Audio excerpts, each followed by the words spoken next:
It's easy to be intimidated by the insane amount of data tools out there, especially when you're starting from scratch. And so many different resources tell you so many different tools to learn. In fact, a recent survey shows that there's over 2,000 different data tools that you could be learning or using. But here's the truth. You don't have time to learn 2,000 tools. Heck, you don't even have time to learn 20 tools. And luckily for you, you don't need to. That begs the question, what tools should you start out with if you're just starting as an aspiring data analyst? Well, if you're just starting out, you definitely don't want to waste time. That is like the number one thing. So you don't want to waste time learning skills that aren't useful. You also want to get your foot in the door as soon as possible and land that first data job. So this gives us two different levers or two different variables to play with. Number one, how popular a data tool is, and number two, how difficult a tool is to learn. We want to start with the popular and useful data programs that are easy to learn as well. You can sort of think of this like a 2D matrix with the x-axis measuring difficulty and the y-axis measuring how often a tool is required. So it makes sense to start with the quadrant where tools are high in demand and easy to learn. This is the lowest hanging fruit and the place where most people should start. But that still means that we have to determine what skills are required the most and which ones are the easiest to learn. Now, what skills are in demand the most? It's a difficult question to know. One way is to trust experts in the field like Ivy League legend Columbia University. They're smart, right? They're super trustworthy. Ivy League Columbia. And if you go to their website, you'll actually see that they state that MATLAB is the third most popular data tool.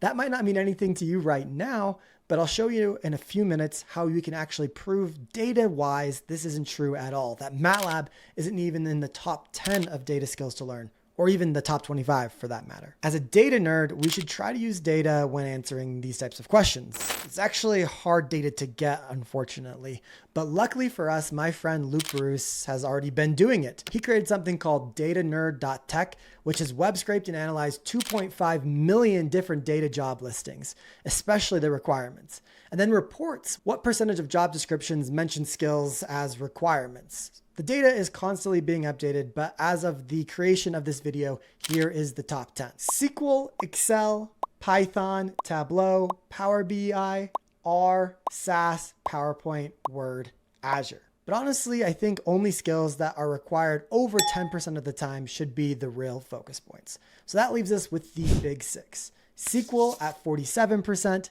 Excel at 33%, Python at 31%, Tableau at 24%, Power BI 20%, and R 17%. These are what I call the big six, and they're the six most important things to learn when you're trying to land your first data job. It's also important to note that these results are for all levels of data analyst roles, both junior, senior, and intermediate. So just for the junior roles, there might be some slight differences. Now we know which data skills are important and required often in job descriptions, but which ones are easy to learn? Of course, learning data skills is a bit subjective depending on your previous experience and honestly, your intelligence level. But there are some universal guidelines when it comes to the ease of learning data tools. Like you're probably already familiar with Excel. Am I wrong? You've used it before? Like in school or at another job, you've analyzed some sort of data at some point in your life, probably in an Excel, whether it's school or work, you've probably opened up Excel. Correct me if I'm wrong.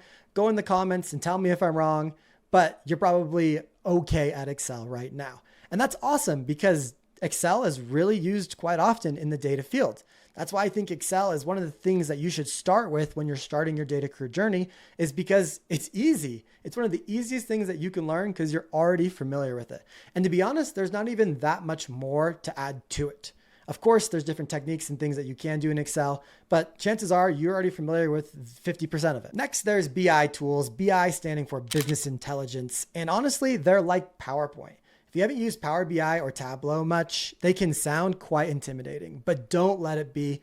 Both are pretty easy. They're just drag and drop analysis programs. It honestly feels a lot like PowerPoint, where you click on something and you drag it to different places, and based on where you drag it, different things happen. It's all point and click, drag and drop. You'll be able to figure it out, I promise. SQL or SQL stands for Structured Query Language, and it is a language, so it is a little bit harder to learn, but there's not really all that much. Honestly, when you're first trying to land your first data job, there's probably about 20 different commands that you should be using in SQL. And so while it takes time to learn those commands, there's only really about 20 of them, and it's not that bad. when you contrast that to another programming language like Python or R. And I won't sugarcoat it. Learning to program is hard. It's like a new language. That's literally why they call them programming languages. And it takes time to even know the terms to start to program. Concepts like loops, functions, variables, these are very difficult to comprehend, and they take a while to figure out. When I was first learning loops, it did not come easy, and it took me a couple weeks. But once you figure those out, then you can actually start learning Python or R.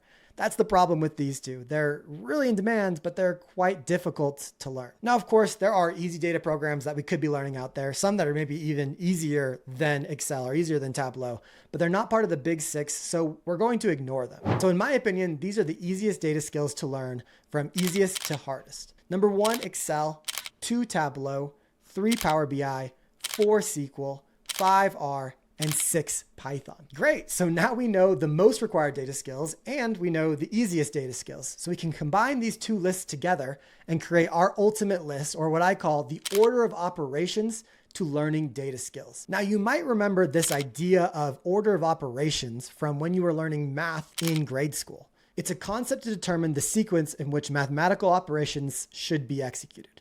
Basically, it's what you do first in a math equation. You may even remember PEMDAS, or if I like to remember it, please excuse my dear Aunt Sally.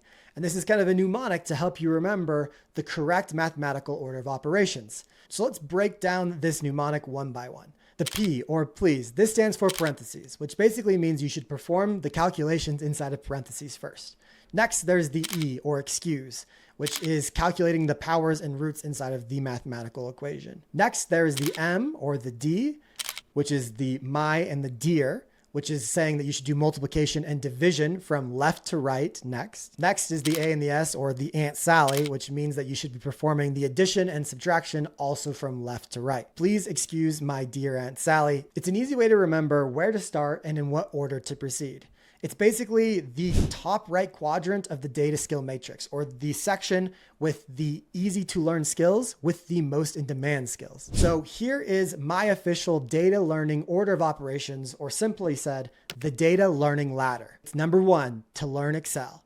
Number 2, learn Tableau. Number 3, move on to SQL. And 4, finally finish with Python. We're starting with Excel because it is by far the easiest to learn and the second most popular tool out there. Then we're moving to Tableau because although less popular than SQL or Python, it's much easier to learn them both. Like I said, drag and drop, click, it's easy. Then move to the most popular data tool, SQL, which is a little bit harder to learn than Excel and Tableau, but still not nearly as hard as something like Python or R. And then we're going to finish with Python.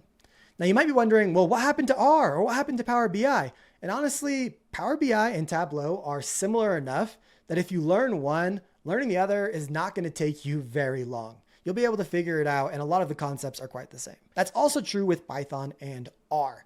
They are somewhat similar. Once you learn one of these languages, learning the other language won't be nearly as bad.